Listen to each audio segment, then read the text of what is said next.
Assalamualaikum guys, hope you all are well.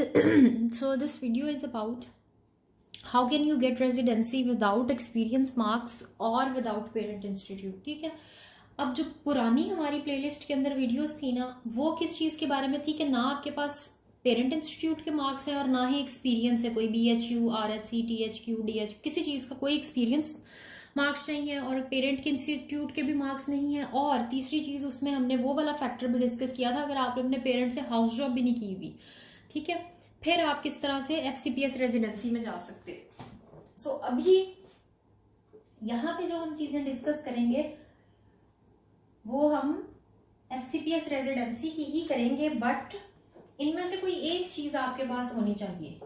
ठीक है, एक चीज मतलब या तो एक्सपीरियंस के मार्क्स हों तकरीबन 5, या फिर आपके पास पेरेंट के मार्क्स हों कि ओवरऑल मेरिट जो है ना वो कॉर्नर पे आपको लिखा हुआ नजर आ रहा होगा 72 से 77 के बीच में आपका मेरिट रेंज कर रहा हो। ठीक है, ये एक एवरेज है जिसके अकॉर्डिंग मतलब जो मैंने खुद से सारे स्टैट्स देख के बनाई कि अच्छा अगर एक नॉर्मल एवरेज बच्चा गवर्नमेंट ग्रेजुएट जो है उसका मेरिट कितना बनेगा। ठीक है, सो उसका मेरिट अगर पेरेंट के बगैर बनाएंगे तो वो हमने पीछे बनाया था, सब तीनों चीजें निकाल के, house job, parent institute, experience, तीनों चीजें निकाल के वो 65 से स्टार्ट होता है और 71 तक जाता है, डिपेंडिंग ऑन कि अगर उसने पेरेंट से हाउस जॉब की हुई है एटसेट्रा।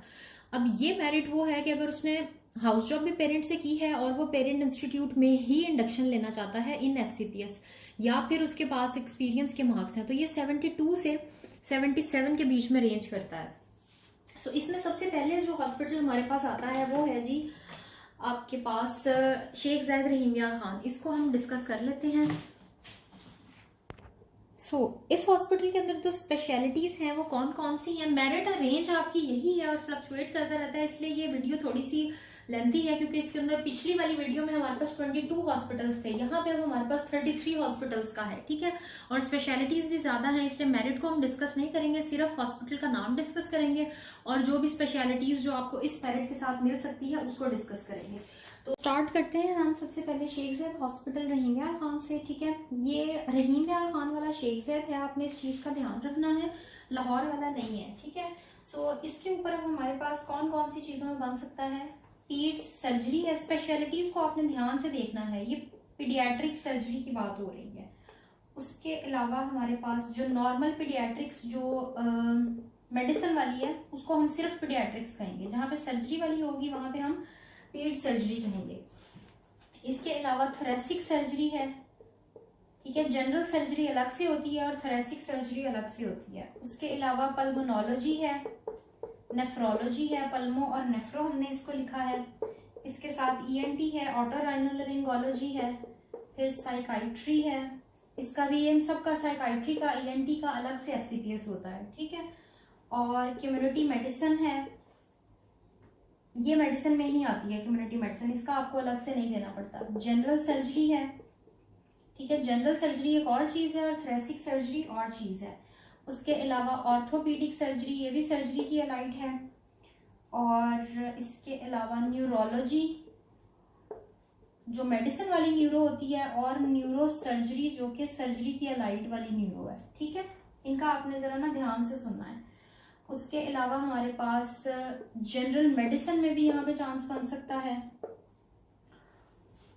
और दैट्स इट। ठीक है, ये वाली सारी स्पेशलिटीज हैं जिनका शेख ज़ैद रहीम यार खान में इस मेरिट के साथ बन सकता है। अच्छा, एक बात जो है ना वो आपने ध्यान में रखनी है कि इन सारी स्पेशलिटीज के अंदर जो पुरानी डिस्कस की गई हैं कम मेरिट वाली, ऑब्वियसली अंडरस्टूड बात है कि वो वाली स्पेशलिटीज भी होंगी। ठीक है, इन एडिशन टू दो स्पेशलिटीज ये फिर आपके पास नेक्स्ट है। अब आ जाते हैं जी हम बहावलपुर विक्टोरिया हॉस्पिटल के ऊपर। ठीक है, बहावलपुर के अंदर आपके पास अगेन पीड सर्जरी अवेलेबल है, ये मिल सकती है इस मेरिट के साथ, और ENT, आई,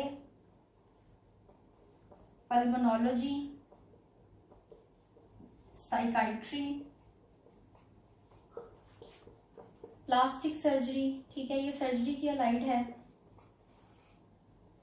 और इसके अलावा न्यूरो सर्जरी, नेफ्रोलॉजी,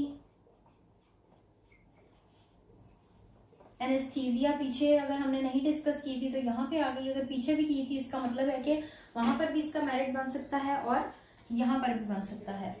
उसके अलावा केमिकल पैथोलॉजी, केमिकल पे जिन लोगों को क्लिनिकल्स का ज़्यादा शौक नहीं है वो केमिकल पैथोलॉजी में जा सकते हैं, या फोरेंसिक मेडिसिन है, ठीक है, वो भी यहाँ पे अवेलेबल है, उसमें भी आप कर सकते हैं।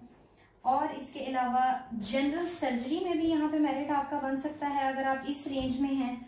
और उसके अलावा कार्डियोलॉजी और कार्डियक सर्जरी में भी, ठीक है, कार्डियोलॉजी और कार्डियक सर्जरी, ये सारी फील्ड्स हैं जो आपको बहावलपुर विक्टोरिया हॉस्पिटल में मिल सकती हैं। नेक्स्ट है हमारे पास चिल्ड्रन हॉस्पिटल लाहौर और मुल्तान की बात है। तो चिल्ड्रन हॉस्पिटल लाहौर के अंदर जो है वो हमारे पास पीड्स मेडिसिन की अलाइड जो है और पीड्स सर्जरी जो कि सर्जरी की अलाइड है, ये भी हैं। इसके अलावा एनेस्थीसिया, प्लास्टिक सर्जरी, हीमाटोलॉजी और हिस्टोपैथोलॉजी, HP लिख रही हूँ। सो चिल्ड्रन हॉस्पिटल मुल्तान जो है इसके अंदर भी 3 स्पेशलिटीज हमारे पास कौन कौन सी हैं। एक तो पीड्स और पीड्स सर्जरी है, और फिर यहाँ पे हमारे पास एनेस्थीसिया है, ठीक है। नेक्स्ट हम बात करते हैं DHQ हॉस्पिटल डेरा गाजी खान की। तो यहाँ पर भी पीड्स सर्जरी अवेलेबल है बट पीड्स नहीं है, ठीक है, सिर्फ पीड्स सर्जरी है। उसके बाद पल्मोनोलॉजी है, प्लास्टिक सर्जरी है, एनेस्थीसिया है, ENT, general surgery, histopathology, general medicine, neuro surgery और आई, ठीक है। अच्छा, तो ये सारी आपके पास जो है ना स्पेशलिटीज डेरा गाजी खान में अवेलेबल हैं 72 से 77 वाली रेंज के साथ। हॉली फैमिली बहुत ही रिनाउंड हॉस्पिटल है रावलपिंडी के अंदर। यहाँ पे अब इस मेरिट के साथ हमारे पास पीड्स मेडिसिन की और पीड्स जो है सर्जरी, ये दोनों अवेलेबल हैं।